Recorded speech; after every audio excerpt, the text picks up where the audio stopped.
নমস্কাৰ সাধাৰণ জ্ঞানৰ প্ৰশ্ন উত্তৰ শিতানলৈ সকলোকে স্বাগতম জনাইছোঁ আৰু মোৰ আজিৰ এই ভিডিঅ'টো আৰম্ভ কৰিবলৈ ওলাইছোঁ। আজিৰ এই ভিডিঅ'টিৰ মোৰ প্ৰথম প্ৰশ্নটি হৈছে বায়োগেছৰ প্ৰধান উপাদান কি? অপশ্যন ক ইথেন, অপশ্যন খ আৰ্গন, অপশ্যন গ মিথেন, অপশ্যন ঘ কাৰ্বন ডাই অক্সাইড। ইয়াৰ শুদ্ধ উত্তৰটি হৈছে গ মিথেন। দ্বিতীয় প্ৰশ্নটি হৈছে ভাৰত ইলেক্ট্ৰনিক্স লিমিটেড ক'ত অৱস্থিত?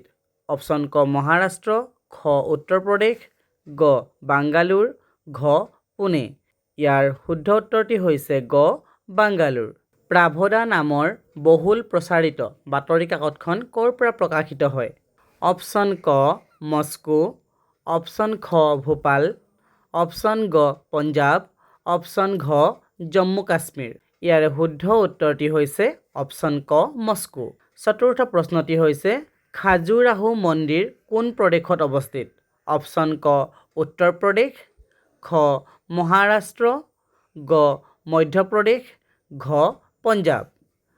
ইয়াৰ শুদ্ধ উত্তৰটি হৈছে গ মধ্যপ্ৰদেশ।